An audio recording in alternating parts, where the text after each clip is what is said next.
Hello po, welcome po sa episode 2 na ating special Ask the Expert series with Doc Joan Rifareal para po sa International Women's Month and syempre International Women's Day ngayong March 8. Ang topic naman po natin for this episode are the effects of sexual harassment.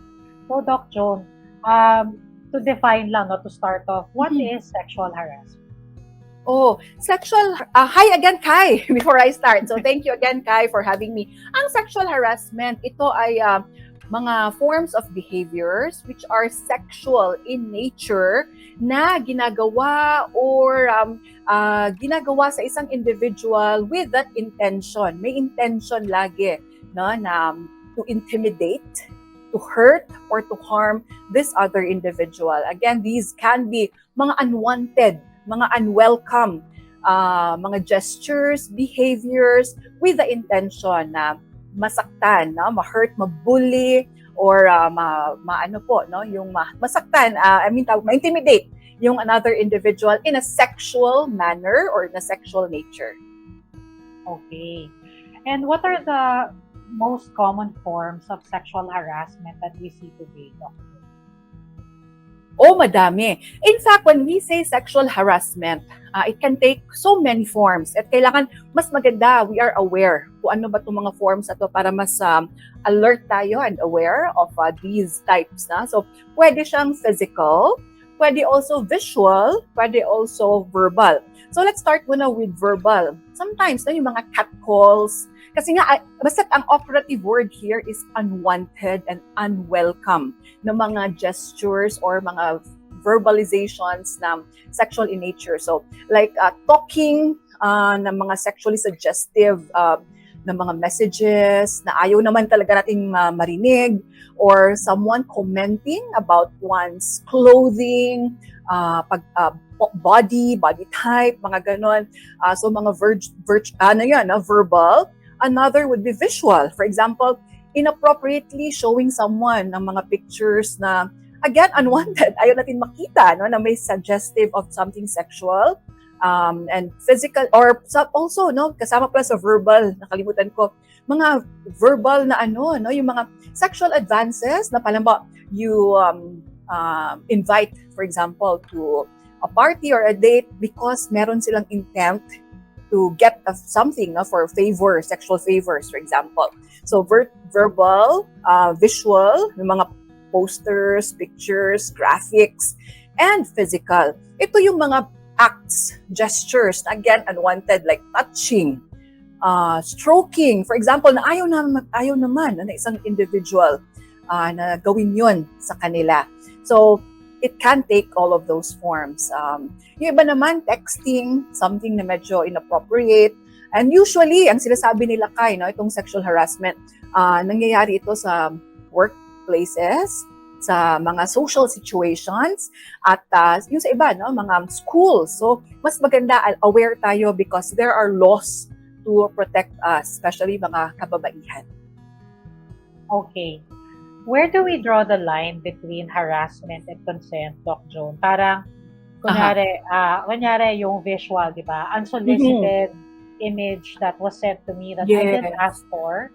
So you don't have my consent. I didn't ask you for it. So this constitutes harassment. We can legally say that. Yeah.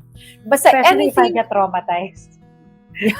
Oo naman, Kai. In fact, yung operative word here talaga is unwanted, unwelcome, inappropriate siya.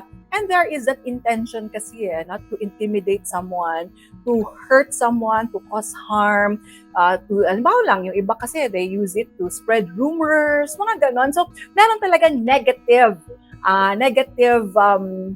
purpose to doing it. So, yeah, ang consent kasi, when we say consent, it should be something na agreed upon, diba? By both parties.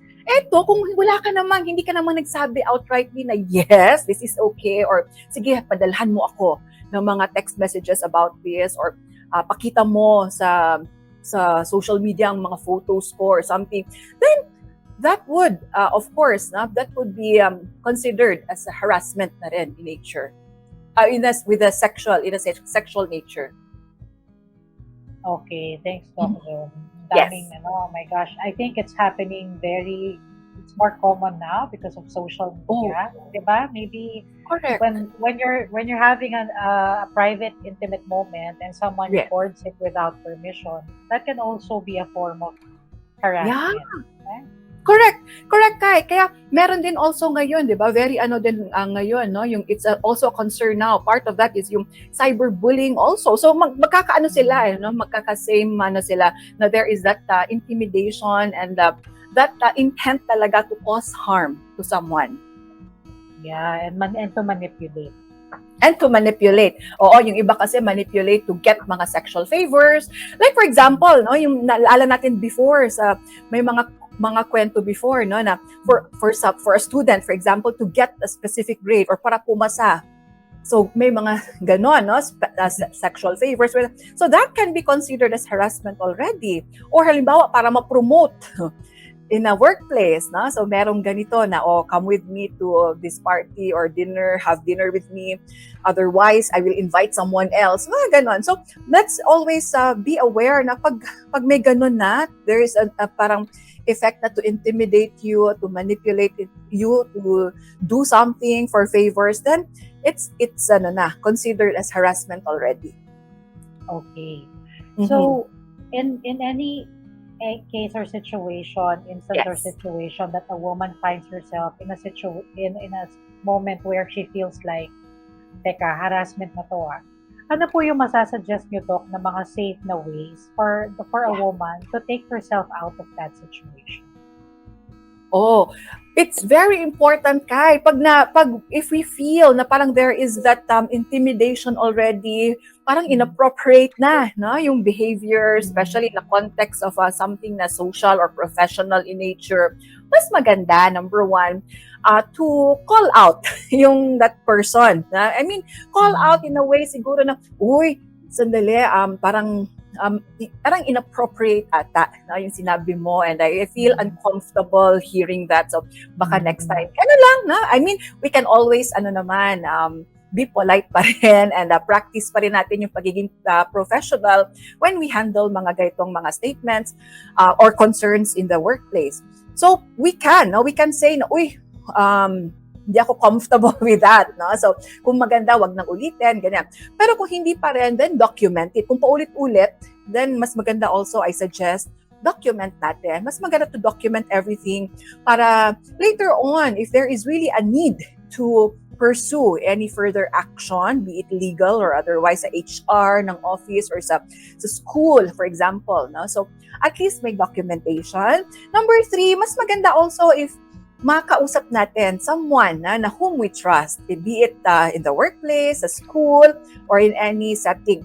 Mas maganda na there is always that person na go-to person natin na mentor. Kasi para we are also guided kung ano ba ang magandang steps or ano ba to, no? Parang if there are questions kung harassment na ba to, then someone is there, no, to also give their perspective on things and talk about it talaga. Mas maganda we keep ourselves safe. Similar to PTSD, no, which we talked about sa first episode. It's always important to keep ourselves safe. Know the warning signs. Ano ba yung mga behaviors na which may be labeled as or considered as harassment already. Para with that awareness now, then mas nagiging empowered ang women to at least to report it or to monitor, yung i-document yung mga behaviors na yon and report it to the proper mga members of the personnel or staff sa school or the workplace. All right. Thank you, Doc Joan. So, to close this second episode, your advice, your tips to victims of sexual harassment who are looking to recover. Yes. So, very important. Please remember that mas maganda, wag natin isipin na it's our fault. Yun talaga. Number 1 yun. I always remind those under my care. Pag may mga nafe-feel silang ganito, sometimes kasi there is that blaming na, did I do anything? Or parang, meron ba akong ginawa or clothing na sinuot para to let them know or let them think na pwedeng gawin sa akin ito. So, please remember na it doesn't matter kung anong suot ninyo, ano ang sinabi ninyo, ano ang behaviors ninyo. Do not blame yourselves. No, and always say no. You can always say no if you feel na, uy, inappropriate na to. Put a stop kaagad to it. And prevention pa rin is the key. If you feel na it's paulit-ulit na, even with yung advice no, na stop na doing it, inuulit-ulit pa rin, then mas maganda.